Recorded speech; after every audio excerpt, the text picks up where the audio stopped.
Welcome to the Haunted Brew. Grab your favorite blend of coffee or tea and pull up a comfy chair for some unexplainable and unsettling stories. Ones that may leave you intrigued or sleeping with the light on tonight.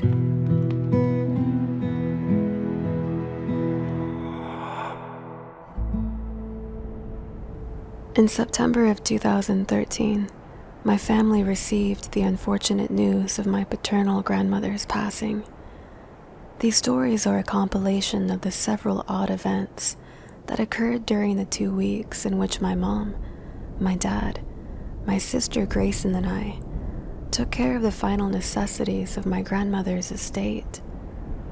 All of the events are true, and although these events could appear unrelated, it seems that during times of turmoil and grief, trials come in quick succession, making difficult situations appear as living nightmares from which you can't wake.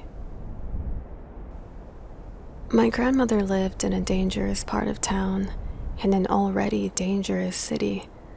To give you an idea of just how bad her neighborhood was, before she passed, she had left her home one night, only to return and find out it was broken into.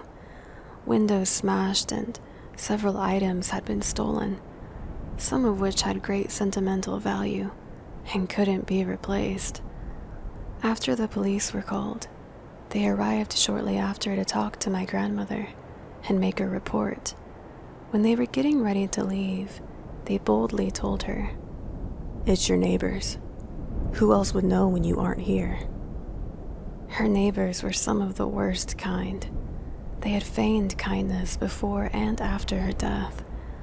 When my grandmother was still alive, they would enter her home and go through her cabinets, taking whatever belongings they thought they needed. And sadly, this didn't get any better after the fact, since they attempted to take items from my grandmother's home, backyard, and garage, despite my parents' presence. This is why my sister and I felt a sense of urgency to assist my parents in packing up the house and getting it sold as quickly as possible.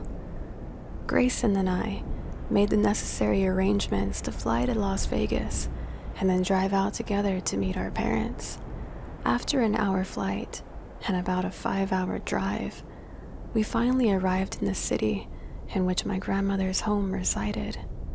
Upon our arrival, our mom and dad, looking exhausted and overwhelmed, greeted us with grateful hugs. We made a pot of coffee and were debriefed on current progress and what remained to be done. After all was settled, we sat down in the living room to enjoy our coffee and good conversation. As the sun began to set, Grayson felt it was important that we began covering the windows. This is because our grandmother loved to keep all of the windows in the house without blinds or curtains. It was a nice touch during the day, but left one feeling vulnerable at night. The neighbors continued their relentless pursuit of my grandmother's things. They were knocking on the door, offering food, and wanting to talk to our parents at all hours. My sister and I, being very protective of them both, told the neighbors that our parents were tired and that visiting after 9:30 at night was not an appropriate time to have conversation. About an hour later, we all went to bed as we knew we had a long day of packing and cleaning ahead of us. Throughout the next day, we were bombarded by neighbors and so-called friends, insisting my grandmother had promised them many of the items in her home. They even went as far as claiming she had promised giving one of them her SUV, as well as selling her home to them. This obnoxious cycle only made us work harder and faster. As we were all in the garage, packing up and donating items, we received a phone call. My mom decided to check the caller ID and noticed it was from the mortuary where my grandmother was taken. My mom had said that my grandmother's ashes were probably ready for pickup, and so she called the number back. When the man answered the phone, my mom had mentioned that somebody had called her, and she was wondering what the phone call was about. The man stated, "Ma'am, Nobody called you. I am the only one here and I didn't call anybody, but now that I have you on the phone, your mother-in-law's name was written incorrectly on the document and we can't release her ashes until it's been corrected." My mom came out and told us what had happened. She clearly felt the phone call was strange, but not wanting to mention what we were all thinking, she and my dad decided to go to the mortuary to rectify the situation and retrieve my grandmother's ashes. After a couple of days of enduring the neighbors and a strange phone call from the mortuary, Grayson and I had suggested to our parents that they leave one of the U-Hauls they rented and drive the other one 3 hours back home so they could get some rest. And in the meantime, we promised that we would watch the house. That night, my sister and I were thoroughly on edge. This wasn't just because of the neighbors or the odd call. This was because of the unsettling occurrences that would happen as the setting sun began to encase the small home in shadows. As you would sit in the living room, you would notice movement out of the corner of your eye, never in full view. Obvious shadows seemed to dart back and forth between rooms, but as you would turn your head to see what created the movement, nothing would be there. Night fully fell, and having the occupants of the home to now only the two of us made for a whole new layer of anxiety. Since my sister and I had covered all the windows with cardboard and had parked our grandmother's vehicle in the garage, the neighbors had assumed we all left. I'm so thankful that my sister had suggested we sleep in the living room that night, because at about 2 a.m., there was an attempted break-in. Someone was trying to remove the little glass pane from the front door, and when that didn't work, they tried to smash the large window in the living room to gain access. The moment I awakened to hear all of this, I instantly shouted, "Hey!" in an attempt to deter the intruders. It seemed to work, if only temporarily, since they stopped what they were doing. I imagine they were surprised someone was home. My sister jumped up to grab her firearm and proceed into the backyard. I'm not sure how many of them there were, but there must have been at least 3, based on the triggering of motion lights. The police were called and arrived in about 7 minutes. When we answered the door, they clearly looked worried, knowing the type of neighborhood in which we were staying. They told us to call anytime we needed them, and we agreed to. My sister needed to sleep as she takes medication at night, so I stayed up with a firearm until I could see the bluish hue of the rising sun. Overwhelmed and exhausted, my sister and I silently made coffee and sat in the living room trying to figure out how to tackle the day. That's when our younger sister, Elise, offered to find some movers for us, as we had no idea how we were going to move all the heavy furniture ourselves. We were so thankful when 2 very kind and large men showed up at the front door. They worked tirelessly throughout the day and had everything moved and packed in the U-Haul well before dusk. After the movers were gifted some tools and other items, we sent them on their way with a very large tip. When our parents returned that evening, my sister and I begged them to drive about an hour away to a safer city and spend the night there instead. We didn't want them to spend one more night in that house. They agreed, and we were so grateful. I can't remember the last time I slept so well.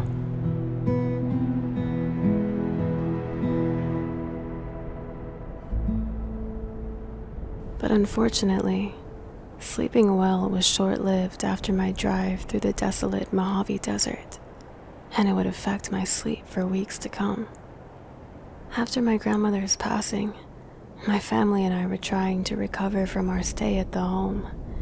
We were all physically and emotionally exhausted from a week that included handling the last of my grandmother's affairs, an attempted break-in, a puzzling call from the mortuary, and strange shadows in the dark hallway. The hotel stay an hour away was the best decision we could have made, and the following day, the 4 of us headed back to my parents' home. We all drove separately, with my sister driving one of the U-Haul trucks, I driving the other, and our parents following separately behind. When we arrived home, we immediately began moving items out of the U-Hauls and into the large sea train my parents had purchased for storage. After that was done, I began to make my own plans on when I would return home. My heart was with my parents, wanting to help them and be there for support, but I was also longing to be back in my own home. I had just missed my youngest son's 10th birthday, but I promised him that I would be home in time for his birthday celebration with friends. He had told me he understood, but I could hear the hurt and disappointment in his voice, and it was because of this I felt a great need to return home that same day. So, I went against my better judgment and left much later in the evening than I normally would have. I typed my address in the GPS, and after saying my goodbyes to my sister and my parents, I began the long journey home. When I drive, my mind often wanders. I'm probably too reliant on GPS to remind me of what turns I need to take, so it was a while before I paid any mind to where I was going. I had noticed that the GPS took me off my normal route to the 110 freeway. This could have been because an accident was up ahead, but I couldn't be certain. The GPS then proceeded to direct me into a 2-lane side highway through a desolate part of the Joshua Tree National Forest. During the day, the view of this national forest's wide open spaces is beautiful, but at night, the Joshua trees seem to encroach on your path, reaching out, extending their arms, beckoning and enticing you from the side of the road. It's lonely country, and if you should happen to have car trouble, it's a lot of empty miles from help. By this time, it was completely pitch black. I decided to turn on my high beams, since there wasn't another car in sight. If there was a moon out that night, it was completely obscured by the clouds. It was very dark, and I honestly felt as if I was the only person within a 100-mile radius. I knew I was on the verge of being pretty frightened, but I staved off my fear by continuing to focus on the thoughts of my family and getting home. As I'm doing this, I look over to the right-hand side of the road. There, against a dark outcropping of the mountains, I could see what looked like fireworks. This was the beginning of October, so I didn't know what cause people would have to celebrate with fireworks, but it didn't bother me. The lights were nice, and it gave me something to focus on besides my impending fear. As I drove, these so-called fireworks were continuous. They went on for at least 20 minutes from the first moment I spotted them, and at that moment, I began to realize they couldn't be fireworks. How could people be lined up for 20 miles setting them off? And although they behaved like them, I never once saw a point at which they ignited from the ground. This made me curious, so although I tried to focus on the road, I began paying a lot more attention to the behavior of these lights. I noticed they were moving closer to the road and my vehicle, which afforded me a better look. They were gold in color and seemed to spark from the air as a single sphere. They would then split up into several spheres, probably 7 or more, and move in an erratic way. Then, they would pause midair and move downward, leaving a trail of light behind them. At first, I was merely fascinated. I kept looking up through my windshield trying to figure out what they were, but as I did this, they began to move closer to my vehicle, and at a rapid pace. I decided to call my parents and my sister, because at this point I felt nothing but doom. I know it sounds a bit dramatic, but if I went missing, I felt at least they would know what had happened to me. When they answered, I began quickly telling them everything that was going on, trying to describe these lights. My dad had said something along the lines about wanting to know my location so they could come get me, and I told him that I was too far away from the house by now for them to even do anything, and then mid-sentence, the line went dead. I tried to call them back, but the call wouldn't go through. I quickly looked up at the lights and noticed they were much too close. Now they were dispersing right over my vehicle. At times I even found myself ducking, worried they were going to crash right into my car. I don't know why I felt such a foreboding, but I knew whatever this was, it couldn't be good. I began to pray fervently, because I continuously had a strong sense that my vehicle was about to lose power, bringing it to a complete stop. I could see that image so vividly in my mind. As I looked in my rearview mirror, I noticed the blue and red flashing lights of a police officer. My first thought was, where did he come from in the middle of nowhere? And my second, how fast was I going? The officer would at least reveal that mystery to me. He told me that he clocked me at 97 miles an hour. I guess in my state of panic, I didn't realize how fast I was traveling. He approached me from my passenger side of the car and asked me to roll down the window. When I did, he told me how fast I was going and wanted to know why. I spilled everything from the last 2 weeks, crying like a complete idiot.